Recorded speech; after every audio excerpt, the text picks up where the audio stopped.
السلام علیکم۔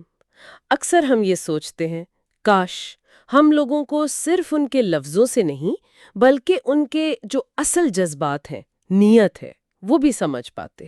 جی یہ خواہش کہ کاش ہم لوگوں کو کتاب کی طرح پڑھ سکتے، یہ تو بہت ہی عام ہے۔ بالکل۔ لیکن انسانی رویوں کی گہرائیوں میں اترنا، ان کے وہ غیر زبانی اشارے نان وربل کیوز جنہیں کہتے ہیں، جی ان کو سمجھنا، یہ ایک پیچیدہ مگر بہت ہی دلچسپ کام ہے۔ یقیناً۔ آج ہم اسی موضوع پر ایک تفصیلی گفتگو کر رہے ہیں، جو مواد ہمارے سامنے ہے اس کی بنیاد پر۔ جی ہم دیکھیں گے کہ یہ غیر زبانی ابلاغ کتنا اہم ہے، لوگوں کے اصل محرکات کیا ہوتے ہیں، اور اپنی مشاہدے کی مہارت کو کیسے بہتر بنایا جائے، اور وہ دھوکہ دہی کے اشاروں کو پہچاننے کی کوشش، اور شاید سب سے اہم سیاق و سباق یعنی کانٹیکسٹ، اس کا کیا کردار ہے۔ جی ہاں۔ تو مقصد یہ ہے کہ ہم اس فن کو ذرا بہتر سمجھ سکیں۔ جی ہاں، اور یہ سمجھ صرف دلچسپی کی بات نہیں بلکہ ہماری زندگی کے ہر شعبے میں آپ دیکھیں بہت اہم ہے۔ اچھا۔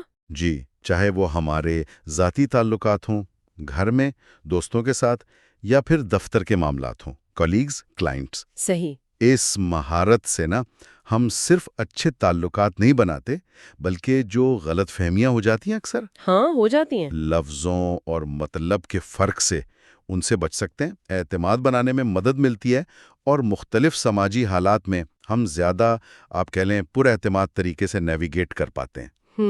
وہ البرٹ مہرابین ہے نا، نفسیات کے ایک جانے مانے ماہر۔ جی جی۔ ان کی ایک مشہور تحقیق ہے، وہ بتاتی ہے کہ جب جذبات یا رویوں کا اظہار ہوتا ہے تو ہماری پسندیدگی ناپسندیدگی میں لفظوں کا وزن صرف 7% ہوتا ہے۔ صرف 7%؟ جی، جبکہ 38% ہمارے لہجے پر، ٹون آف وائس، اور پورا 55% وہ چہرے کے تاثرات پر منحصر ہوتا ہے۔ اچھا، یعنی آدھے سے زیادہ تو چہرہ ہی بتا رہا ہے۔ بالکل۔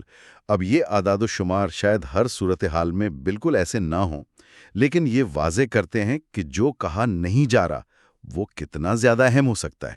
یہ مہرابیاں والا نقطہ واقعی یہ تو سوچنے والی بات ہے کہ ہم کتنا کچھ مس کر دیتے ہیں اگر صرف لفظوں پر دھیان دیں۔ اچھا، تو پھر یہ جو غیر زبانی ابلاغ ہے، اس کو ذرا کھول کر دیکھتے ہیں۔ جب ہم نان وربل کمیونیکیشن کہتے ہیں تو اس میں کیا کیا شامل ہے؟ آپ نے چہرے کے تاثرات اور لہجے کا ذکر کیا، اس کے علاوہ؟ بالکل، اس میں آپ کہیں ایک وسیع رینج شامل ہے۔ سب سے پہلے تو جسمانی زبان، باڈی لینگویج، ہمارا کھڑے ہونے یا بیٹھنے کا انداز یعنی پوسچر، ہمارے ہاتھ اور بازوؤں کی حرکات، جیسچرز۔ ٹھیک۔ مثال کے طور پر، کیا کوئی شخص بات کرتے ہوئے اپنا رخ آپ کی طرف رکھے ہوئے ہے یا کہیں اور دیکھ رہا ہے؟ کیا بازو باندھے ہوئے ہیں یا کھلے ہیں؟ اچھا۔ پھر آتے ہیں چہرے کے تاثرات جو ہم نے پہلے ذکر کیے، مسکراہٹ، آنکھیں سکیڑنا، ماتھے پہ بل آنا۔ جی۔ اس کے ساتھ ہی مائکرو ایکسپریشنز بھی ہیں۔ مائکرو ایکسپریشنز وہ کیا ہوتے ہیں؟ یہ وہ حلق پلک چپکتے میں ظاہر ہو کر غائب ہو جانے والے جذبات کے اشارے ہوتے ہیں، اکثر وہ جذبات جنہیں ہم شاید چھپانا چاہ رہے ہوتے ہیں۔ اچھا، بڑی دلچسپ بات ہے۔ جی، پھر آنکھوں کا رابطہ، آئی کانٹیکٹ، یہ بھی بہت اہم ہے۔ کتنی دیر کوئی آنکھ ملاتا ہے، کب نگاہیں چرا لیتا ہے، یہ سب معنی رکھتا ہے۔ یہاں تک کہ ہماری سانس لینے کی رفتار یا جسم میں جو ایک تناؤ ٹینشن نظر آتی ہے، وہ بھی غیر زبانی اشاروں میں شمار ہوتی ہے۔ اور وہ مررنگ کا کانسیپٹ جس کا ذکر ملتا ہے کہ ہم کبھی کبھی انجانے میں دوسرے شخص کے اشاروں کو یا انداز کو کاپی کرنے لگتے ہیں۔ جی، مررنگ یا نقل اتارنا بالکل اسی کا حصہ ہے۔ یہ اکثر تب ہوتا ہے جب دو لوگ آپس میں ہم آہنگی، ریپو محسوس کر رہے ہوتے ہیں۔ اچھا۔ یہ ایک لاشعوری عمل ہے، سب کانشس، جو تعلق اور کنیکشن کا اظہار کر سکتا ہے۔ ٹھیک۔ لیکن یہاں یہ سمجھنا ضروری ہے، اور یہ بات مواد میں بھی واضح کی گئی ہے، کہ کسی ایک اشارے کو الگ تھلگ دیکھ کر نتیجہ نکالنا وہ خطرناک ہو سکتا ہے۔ ہاں، یہ تو ہے۔ مثال کے طور پر بازو باندھنا، یہ ہمیشہ ڈیفینسونیس نہیں ہوتا، ہو سکتا ہے کسی کو سردی لگ رہی ہو یا بس اس کی عادت ہو۔ صحیح۔ ہمیں کلسٹرز یا اشاروں کے مجموعے کو دیکھنا چاہیے۔ کیا چہرے کے تاثرات، باڈی لینگویج اور الفاظ آپس میں مل رہے ہیں یا ان میں کوئی تضاد ہے، کانٹراڈکشن؟ اچھا، یعنی پوری تصویر دیکھنی ہے۔ بالکل۔ یہاں غیر زبانی ابلاغ کے مختلف کردار یا فنکشن سمجھنا بھی مفید ہے۔ یہ ہماری بات کو دہرا سکتا ہے. ریپیٹیشن جیسے ہاں کہتے ہوئے سر ہلانا. جی. اس کے الٹ ہو سکتا ہے کانٹراڈکشن جیسے مجھے غصہ نہیں آیا کہتے ہوئے مٹھیاں پھینچ لینا. الفاظ کی جگہ لے سکتا ہے سبسٹیٹیوشن جیسے کندھے اچکانا پتہ نہیں کہنے کے لیے. ہاں یہ تو کرتے ہیں ہم. ہماری بات کو مکمل کر سکتا ہے کمپلیمنٹنگ جیسے معافی مانگتے ہوئے اداس چہرہ بنانا. یا اس پر زور دے سکتا ہے ایکسنٹنگ جیسے میز پر ہاتھ مار کر کسی نقطے پر زور دینا. تو گویا کہ صرف اشاروں کو نوٹ کرنا کافی نہیں، ان کا پیٹرن دیکھنا ہے، ان کا الفاظ کے ساتھ تعلق دیکھنا ہے. لیکن یہ تو ہوئی ظاہری بات. جی. مواد اس بات پر بھی زور دیتا ہے کہ لوگوں کے رویوں کے پیچھے جو محرکات ہیں، موٹیویشنز، ان کا کیوں ہے، اسے سمجھنا بھی ضروری ہے، ورنہ ہم صرف سطح کو ہی دیکھتے رہ جائیں گے. یہ نقطہ بالکل درست ہے.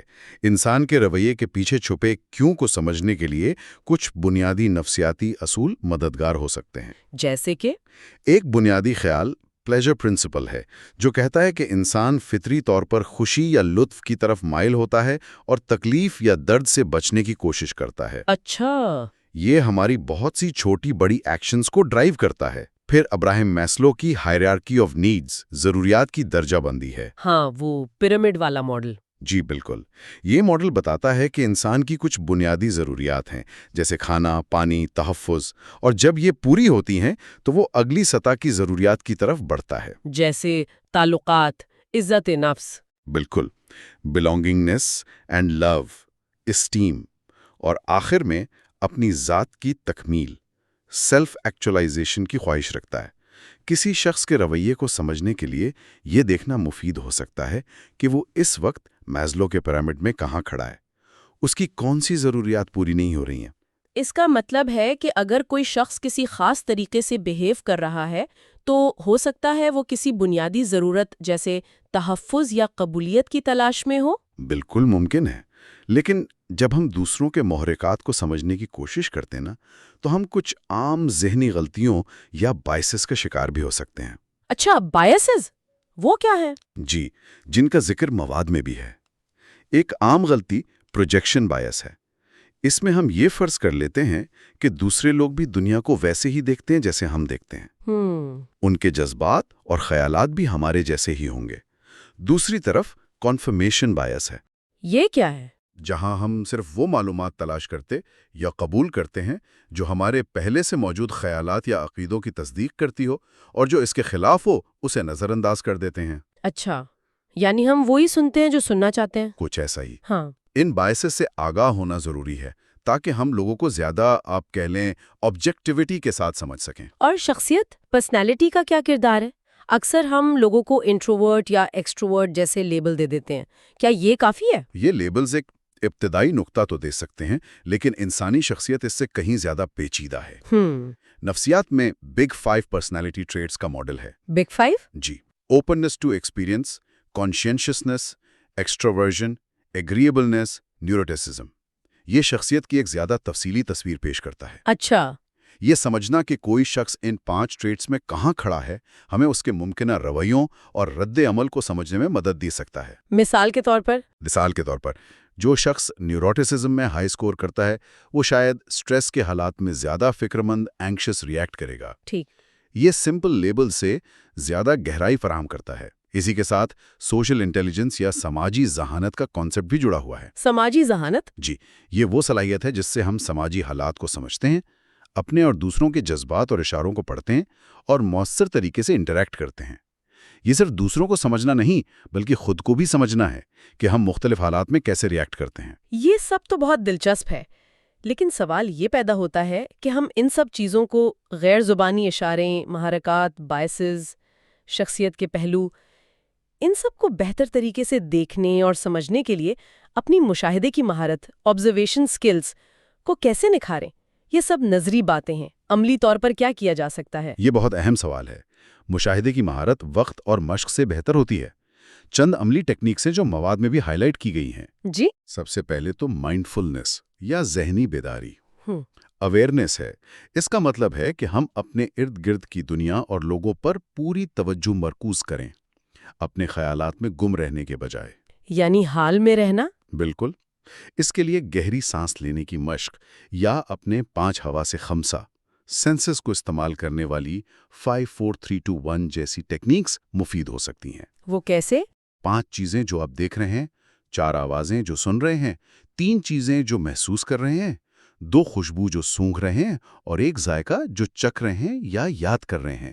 یہ آپ کو موجودہ لمحے میں لانے میں مدد دیتی ہے۔ تو مائنڈ فلنس سے ہم بہتر نوٹس کرنا سیکھتے ہیں؟ جی ہاں، آپ زیادہ ریسیپٹیو ہو جاتے ہیں۔ اس کے علاوہ ڈسکرپٹیو آبزرویشن کی مشق کریں۔ ڈسکرپٹیو آبزرویشن یعنی کسی شخص، جگہ یا واقعے کو بغیر کسی فوری نتیجے یا انٹرپریٹیشن کے صرف تفصیل سے بیان کرنے کی کوشش کریں۔ اچھا، وہ پریشان لگ رہا ہے کہنے کے بجائے نوٹ کریں اس کے ماتھے پر بل تھے، وہ اپنے ہونٹوں کو کاٹ رہا تھا اور اس کی آواز تھوڑی اونچی تھی۔ اس سے آپ آبجیکٹیو رہنا سیکھتے ہیں۔ یہ تو اچھی ٹیکنیک ہے۔ کچھ لوگ آبزرویشن جرنل بھی رکھتے ہیں جس میں وہ روزمرہ کے مشاہدات لکھتے ہیں، لوگوں کے رویے، ان کے اشارے اور پھر بعد میں ان پر غور کرتے ہیں۔ اور جیسا ہم نے پہلے کہا، زبانی اور غیر زبانی اشاروں کے درمیان تضادات، ان کنسسٹنسیز کو پکڑنا سیکھنا بہت ضروری ہے۔ جب الفاظ کچھ اور کہہ رہے ہیں اور جسم کچھ اور، تو اکثر جسم زیادہ سچا اشارہ دے رہا ہوتا ہے۔ اور اب آتے ہیں اس موضوع پر جس میں بہت سے لوگوں کو خاص دلچسپی ہوتی ہے، دھوکہ دہی یا جھوٹ پکڑنا۔ کیا یہ واقعی ممکن ہے؟ اور اگر ہے تو ہمارے پاس جو مواد ہے وہ اس بارے میں کیا کہتا ہے؟ یہ ایک کمپلیکس سوال ہے۔ مواد بتاتا ہے کہ جھوٹ پکڑنا کوئی 100% فول پروف طریقہ نہیں ہے۔ اچھا۔ اور کوئی بھی ایک ٹیل ٹیل سائن نہیں ہے جو ہمیشہ جھوٹ کو ظاہر کر دے۔ لیکن کچھ چیزیں ہیں جن پر توجہ دی جا سکتی ہے۔ وہ کیا ہے؟ ایک بنیادی وجہ یہ ہے کہ جھوٹ بولنا، جیسا کہ مواد میں ذکر ہے، کوگنیٹو لوڈ یا ذہنی بوجھ بڑھا دیتا ہے۔ ذہنی بوجھ؟ جی، جھوٹ بولنے والے کو نہ صرف ایک جھوٹی کہانی بنانی اور یاد رکھنی پڑتی ہے، بلکہ اسے اصلیت کو بھی دبانا ہوتا ہے، اور یہ بھی مانیٹر کرنا ہوتا ہے کہ سننے والا اس پر یقین کر رہا ہے یا نہیں۔ اس ذہنی دباؤ کی وجہ سے کچھ غلطیاں یا اشارے ظاہر ہو سکتے ہیں۔ جیسے کہ وہ کون سے عام اشارے ہو سکتے ہیں جن کا ذکر ملتا ہے؟ ان میں شامل ہو سکتے ہیں کہانی میں تضادات، انکنسسٹنسیز، پہلے کہی ہوئی بات سے مختلف بات کرنا۔ ٹھیک۔ رویے میں اچانک تبدیلی، مثلاً کوئی شخص جو عام طور پر بہت باتونی ہو، اچانک خاموش ہو جائے یا بہت کم تفصیل دے۔ یا اس کے برعکس کوئی شخص جو کم گو ہو، وہ ضرورت سے زیادہ تفصیلات میں چلا جائے۔ اچھا۔ غیر ضروری حرکات، فجٹنگ یا بالکل پتھر کی طرح موشن لیس ہو جانا۔ ٹھیک۔ آئی کانٹیکٹ میں نمایاں تبدیلی، یا تو بالکل نظر نہ ملانا یا پھر غیر معمولی طور پر گھورنا، سٹیئرنگ۔ جی۔ اور غیر مناسب جذباتی رد عمل، اناپروپریٹ ایموشنل رسپانسز، مثلاً کسی سنجیدہ الزام پر ہنس پڑنا یا بہت معمولی بات پر شدید غصہ دکھانا۔ لیکن، اور یہ بہت اہم ہے، ان میں سے کوئی بھی اشارہ اپنے آپ میں جھوٹ کا ثبوت نہیں ہے۔ تو پھر ان اشاروں کا فائدہ کیا ہے اگر یہ ثبوت نہیں ہے؟ ان کا فائدہ یہ ہے کہ یہ ریڈ فلیگز ہو سکتے ہیں جو آپ کو مزید غور کرنے پر اکسا سکتے ہیں۔ اچھا۔ سب سے اہم قدم ہے establishing a base line. Base line یعنی پہلے یہ سمجھنا کہ وہ شخص عام حالات میں کیسے بیہیو کرتا ہے، اس کا نارمل آئی کانٹیکٹ لیول کیا ہے، اس کا عام لہجہ کیسا ہوتا ہے، وہ کتنی ڈیٹیل میں بات کرتا ہے۔ ٹھیک، اس کا نارمل کیا ہے؟ بالکل، جب آپ بیس لائن جانتے ہیں تو اس سے ڈیویشن یا انحراف کو نوٹ کرنا آسان ہو جاتا ہے۔ اگر کوئی شخص نیچرلی بہت فجٹی ہے تو اس کا فجٹ کرنا جھوٹ کی علامت نہیں ہوگی۔ صحیح بات ہے۔ اس کے علاوہ اوپن اینڈڈ کویسچنز پوچھنے کی تجویز دی جاتی ہے، ایسے سوالات جن کا جواب صرف ہاں یا نہ میں نہ ہو۔ اس سے کیا ہوگا؟ اس سے دوسرے شخص کو زیادہ بولنا پڑتا ہے، اور اگر وہ جھوٹ بول رہا ہے تو کہانی میں تضادات یا غیر معمولی تفصیلات سامنے آنے کا امکان بڑھ جاتا ہے۔ لیکن پھر وہی بات، کلسٹرز آف کیوز پر فوکس کریں، نہ کہ کسی ایک اشارے پر۔ اور یاد رکھیں، لوگ مختلف وجوہات کی بنا پر جھوٹ بولتے ہیں، نہ کہ صرف برا ارادہ رکھنے کی وجہ سے۔ اچھا، کن وجوہات سے؟ وہ فائدہ حاصل کرنے، سزا سے بچنے، اپنی امیج بچانے، تنازع سے بچنے، یا صرف عادت کی وجہ سے بھی جھوٹ بول سکتے ہیں۔ یہ بیس لائن والی بات اور کلسٹرز آف کیوز پر فوکس کرنا، یہ واقعی اہم لگتا ہے تاکہ ہم فوری نتیجوں پر نہ کود پڑیں۔ اب ہم نے غیر زبانی اشاروں، محرکات اور مشاہدے کی بات کی، لیکن ایک اور بہت اہم عنصر ہے جس پر مواد زور دیتا ہے، وہ ہے سیاق و سباق، کانٹیکسٹ اور ثقافت، کلچر۔ جی بالکل، کوئی بھی رویہ ویکیوم میں نہیں ہوتا ہے نا؟ بالکل صحیح۔ یہ شاید سب سے نازک اور اہم پہلو ہے۔ کسی بھی رویے کو سمجھنے کے لیے اس کے کانٹیکسٹ کو دیکھنا انتہائی ضروری ہے۔ کانٹیکسٹ میں کیا کیا شامل ہے؟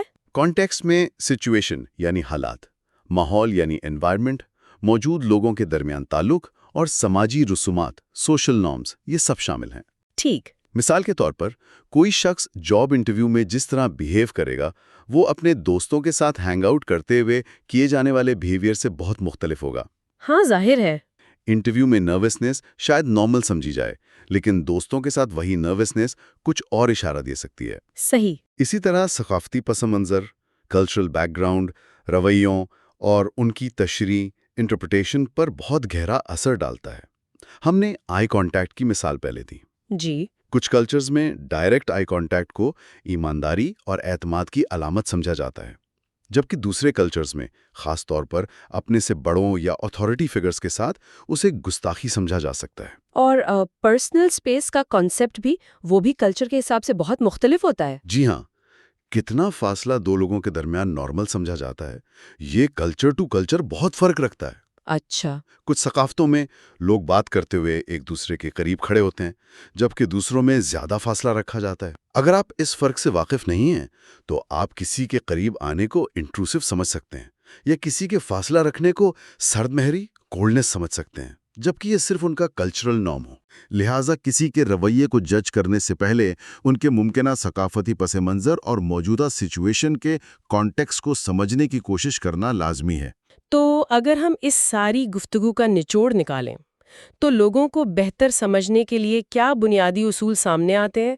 اس تفصیلی جائزے سے ہم کیا لے کر جا سکتے ہیں؟ میرے خیال میں چند اہم نکات ہیں۔